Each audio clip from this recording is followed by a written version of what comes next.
Hello, everyone, welcome back to the World Conflict. Monitor, please subscribe and like my videos. Let's dive straight into the story.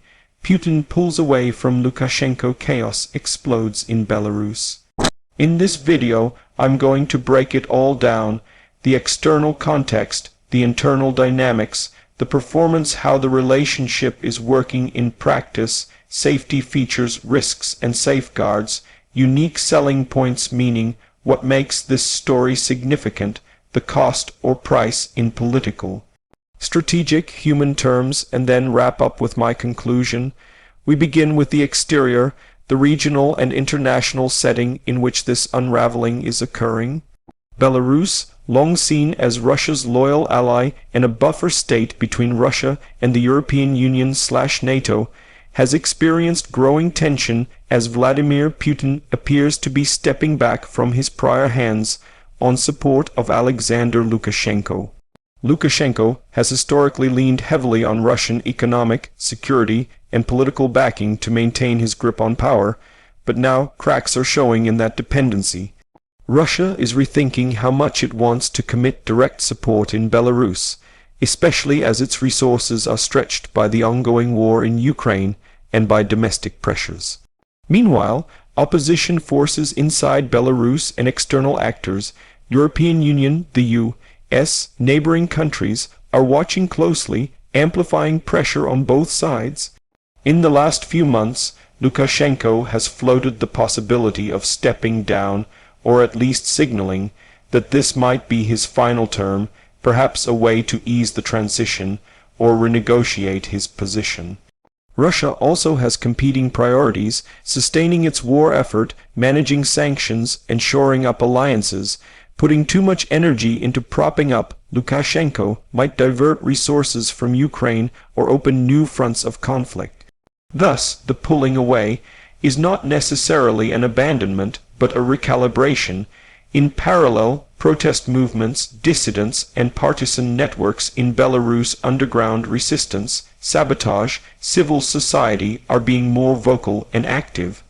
The Belarusian partisan movement has carried out sabotage, drone strikes, and infrastructure attacks in recent years. So externally, the stage is set: a weakened Russia under stress, a Belarusian regime under threat, and an opposition that senses opportunity. Now turning to the interior, which is the core of the drama, what is happening inside Belarus, behind closed doors, in the corridors of power and among the people. This part is large, because the internal dynamics are the heart of the story. Inside Belarus, Lukashenko has long ruled by balancing fear, patronage, and a tightly controlled security apparatus. But with rising anger among ordinary citizens, increasing international isolation, and pressure from both Russia and domestic critics, that balancing act is cracking. The regime is forced to make hard choices: how much repression versus concession, how much reliance on Russia versus asserting sovereignty, and how to manage elite loyalty. Within Lukashenko's inner circle, there is growing anxiety. Some advisors and security ministers may see Russia's shifting stance as a signal that their own positions are insecure. Factions may maneuver for advantage if they see that Putin's support is softening. That means internal rivalries, whispers of betrayal, pressure on loyalty all become more salient. For the broader population, the economic situation is worsening. Sanctions, supply chain constraints, and Russia's reduced subsidies or preferential energy exports squeeze Belarus's economy. That increases discontent, fuels protests, and raises the risk that even parts of the security or police forces might defect or hesitate in enforcing crackdowns. The opposition, both inside Belarus and in exile, senses a window of opportunity. They intensify messaging, sabotage, underground organizing, and attempts to attract external support that further taxes Lukashenko's regime, compelling it to either clamp down harder or risk losing control. Another internal tension is sovereignty. Lukashenko must navigate resisting overt Russian control while not alienating Moscow entirely. If he leans too hard toward independence, Russia could punish Belarus economically or militarily. If he bows too much, he becomes a puppet and loses legitimacy with own people. A key internal threat is the security forces themselves. If those tasked with loyalty, the military, intelligence, police detect weakness or feel Russia may abandon them, they may hedge their bets, slow enforcement, or even switch sides. That possibility looms as one of the greatest risks to Lukashenko. In sum, inside Belarus we see a regime under strain, an elite under stress, a population under pressure, an opposition emboldened, and security forces caught in a dangerous squeeze between loyalty and survival. Next is performance, how the relationship between Putin and Lukashenko is playing out in practice, what actions either side is taking, and how effective they are. Despite rhetoric of alliance, Putin is gradually recalibrating, less overt support, more conditional assistance. The Kremlin may demand more concessions from Minsk, in foreign policy alignment, military basing rights, or economic integration. Meanwhile, Lukashenko may push back, seeking to preserve autonomy, resisting demands that compromise his internal legitimacy. We already see signs. Putin has reduced subsidized fuel deliveries or favorable trade terms in some periods, pressuring Belarus to pay market rates. Also, Moscow may be reluctant to commit troops to defend Lukashenko unless absolutely necessary.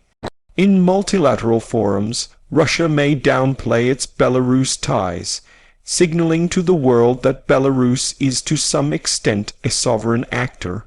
Meanwhile, Belarus is making proposals, for example, offering to build energy ties, nuclear projects, or infrastructure cooperation to show it is still a useful partner. Recent statements indicate Belarus may supply power to Russian-occupied regions of Ukraine, hinting it still wants to be in Moscow's good graces. However, performance is uneven and fragile. The regime's ability to enforce internal stability is eroding. Protests and partisan actions are intensifying.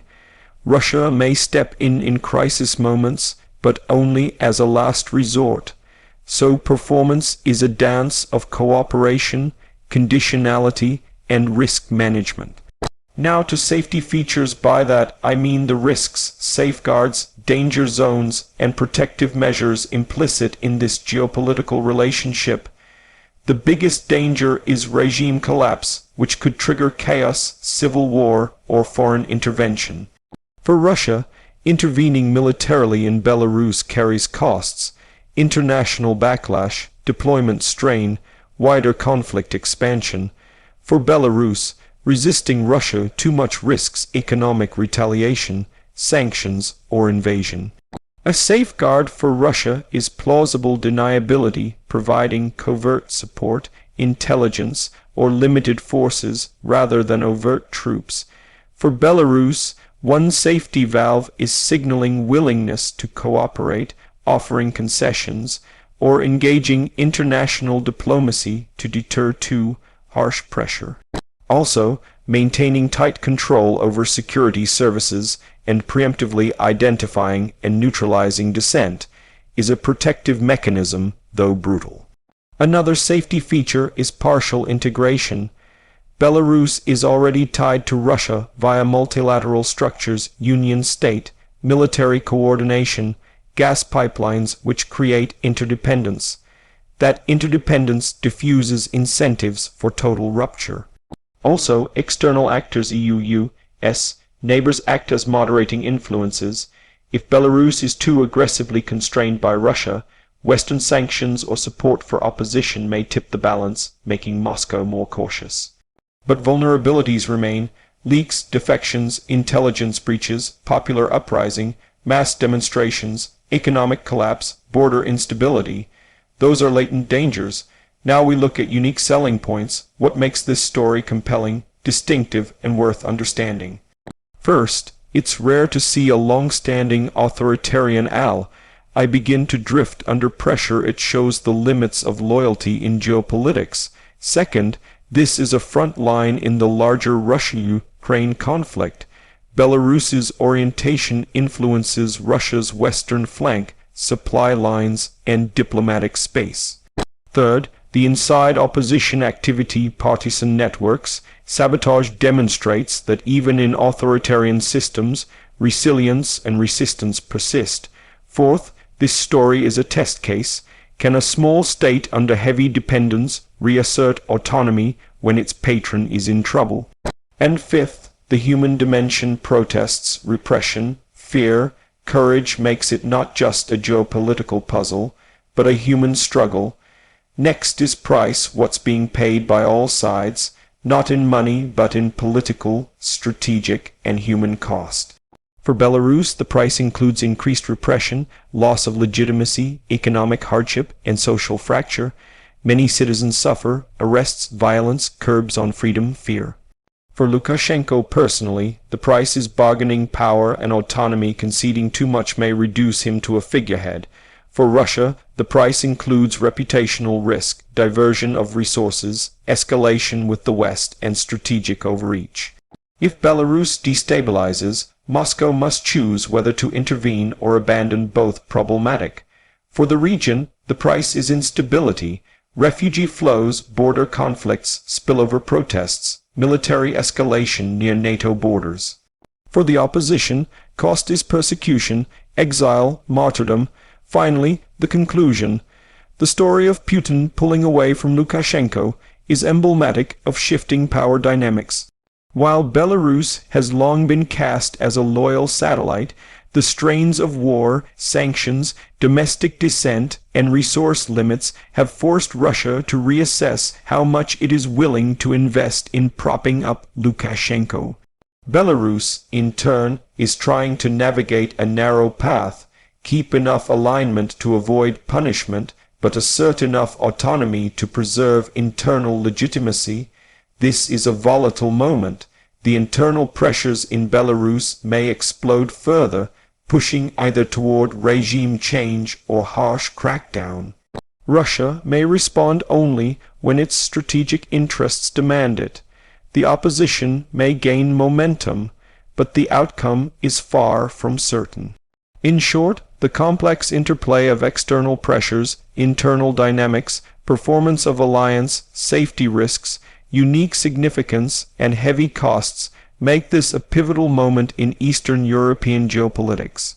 If you like, I can refine this script, put it into video-friendly format, or convert it into timestamps.